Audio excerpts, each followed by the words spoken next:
We're the Myers family. I'm Greg, this is Ricky, and this is Skylar. And we're going to tell you a story about organ donation and about how Skylar got a heart transplant. So Greg and I were college sweethearts. After college, we got married and we decided to start a family. So after I got pregnant, we were very excited. We had scheduled our ultrasound to find out whether we were having a boy or a girl, or right before Thanksgiving of that year, of 2007. And we went to get our ultrasound, and unfortunately, I don't remember hearing whether we were having a boy or a girl, but what I do remember hearing is that upon looking at the ultrasound, we found out that our child had only formed half of a heart. It was devastating news for us. We were first-time parents. We were already nervous about having a child to begin with, and then to find out that our child only had formed half of a heart was a very daunting thing.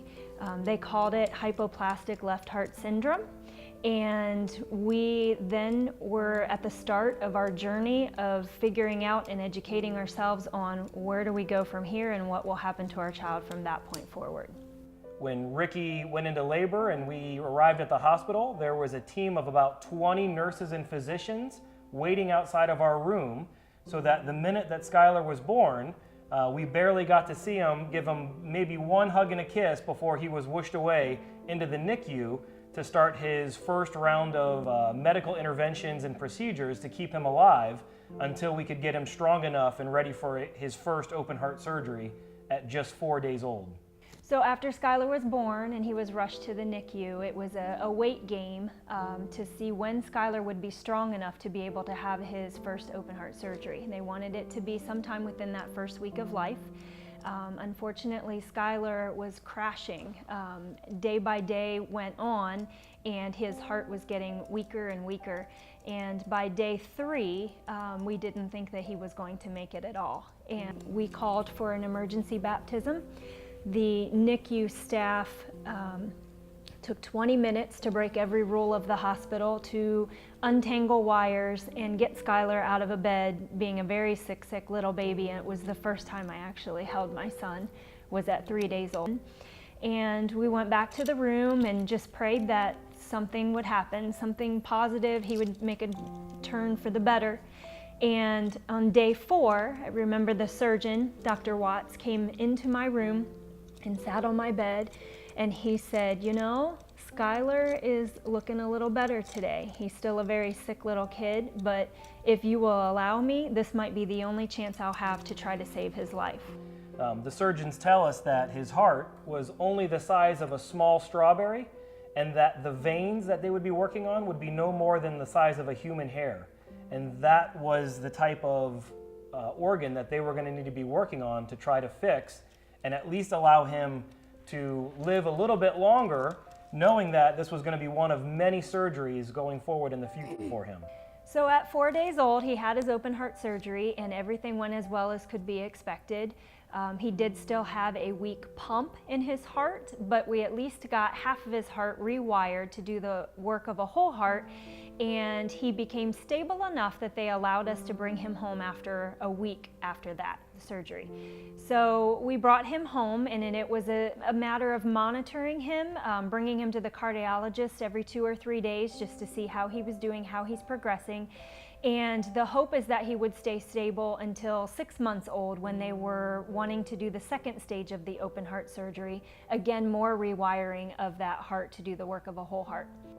During that time, as we were being monitored by the cardiology staff, we noticed that Skylar his heart became weaker and weaker and really struggled to keep pumping the blood around the body. It just grew so weak that he couldn't actually keep up pumping anymore. And got to the point where we actually had to take him back to the hospital in somewhat of an urgent situation, where when they came and did his evaluation of his heart, he was only able to pump about 20% of a normal child's heart. And that's when we knew that our time was running out. So he was admitted to the hospital again. They took him to the cath lab and they ran some tests to see if by chance we could do the second stage of the surgery sooner than what they wanted to do. Unfortunately, he was so sick and so weak that he almost didn't even make it out of the cath lab alive. they also gave us the news that he really only had about 7 to 10 days to live. Our only option at this point was, by the grace of another family who would go through a tragedy in their life, that they would be able to give the ultimate gift to our son so that he might be able to go on and get an organ transplant. And that's where our most difficult days came, is knowing that we were counting down the days from 7 and 6, 5, knowing that if there wasn't a family out there willing to make the ultimate sacrifice in their toughest time of need due to an accident that they might have had, that this was going to be it for our son. And on day 6, our surgeon came in and he said to us, you know, you guys might need to go home and take a shower and get ready. And we both looked like, what are we getting ready for? And he said, we have found a heart for your son. Someone was graciously willing to donate in a tragic time, and on paper we could not have found or even grown a heart that was a closer fit for your son. So he's going into surgery tonight. And I jumped up and I bear hugged the surgeon as tight as I could because our miracle had come true. And what's even more amazing about the story was that the second surgeon that was needed to go and get the heart was actually in with his own father in a different state, having his own father's surgery procedure. That the hospital flew a plane to get him and fly him to the state of New York to get the heart and bring it back to our hospital so that we could give it to Skylar. So the surgery was 8 hours long. It took all night. They started at midnight. By the next morning, we had a brand new baby boy, a pink baby boy. And I remember seeing even his nail beds that were all blue. The tiny little nail beds have now turned pink. They did tell us to expect that we would be in the hospital at least a month for recovery, if not longer, so to not be in a hurry to go anywhere. But we were there with our baby boy every single day, and I'll tell you, he was so strong and with that heart, and was so lively and ready to start life that literally 7 days after that heart transplant, we took our son home. Our first few months after surgery, after organ transplant, were some pretty challenging times. Skylar came home on 16 medicines. A lot of them were taken 4 times a day. And so my wife became kind of a full-time nurse who charted exactly when we were to give medicines, how we were to give medicines. And so we had some tough times in the beginning that we were really focused on making sure we delivered exactly what we could do for his medical care being outside of the hospital. But slowly he began to really start to become the normal baby that we were hoping to have. Well, when we took Skylar home from transplant, we were very, very determined to give him as normal of a life as possible. He was a very happy baby, very funny baby, had a lot of personality, and he just entertained us all day. But we definitely wanted to allow him to do as many normal things as he possibly could, just because he had spent so much of his life previous to that in a hospital bed. So he laughed, he played with all of his toys, he learned how to get around the house, and when we could get him outside, he just was a ball of energy. And it was so good to see that new heart is bringing him new life and new energy, that he's able to enjoy all the adventures outside of life that any other 1 or 2 year old toddler would be able to do.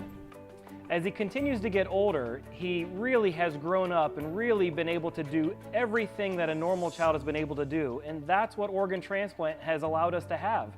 All of these things are because of the organ donation and somebody's ultimate sacrifice for us. So even though we have had a very healthy and happy childhood so far, we still have a medical journey that we have to follow. Our journey is not over. We are followed by multiple doctors multiple times a year. We see a cardiologist 4 times a year. We see a lung doctor 4 times a year. We see his pediatrician periodically throughout the year. There are many doctors we have to see to make sure that things are going well, that we're following the right protocol for medications to keep him healthy, and to hopefully allow this organ to last as long as we possibly can. We love to travel as a family. Skylar can't get enough of flying on an airplane and seeing all the different places around the country and even outside of the country, and love to stay at hotels and just take in every piece of life that he can take in. And really some of his favorite activities now are he loves to do gymnastics at our local My Gym. He loves to do dance classes, whether it's Zumba with other kids or whether he's joining a hip hop dance troupe that he's on stage giving us a recital. And really some of our best times that we like is when we can go out on the tennis court and play tennis with them, or take them over to basketball and play one-on-one with them. And those are really what we've come to love about after organ transplant. These are the memories that we've learned that this is what transplant has allowed us to have. So once everything got stable with Skylar, we found it important that we put forth some energy and time as a family to go out and speak to different groups about the importance of organ donation. And we like to share our story and talk about the need for organ donation out there for families like ours, and how saying yes to organ donation can really make a difference in seeing how what Skylar went through when he was born to how he can live life now. Be an organ donor. Organ donation saves lives. Organ donation saved my life.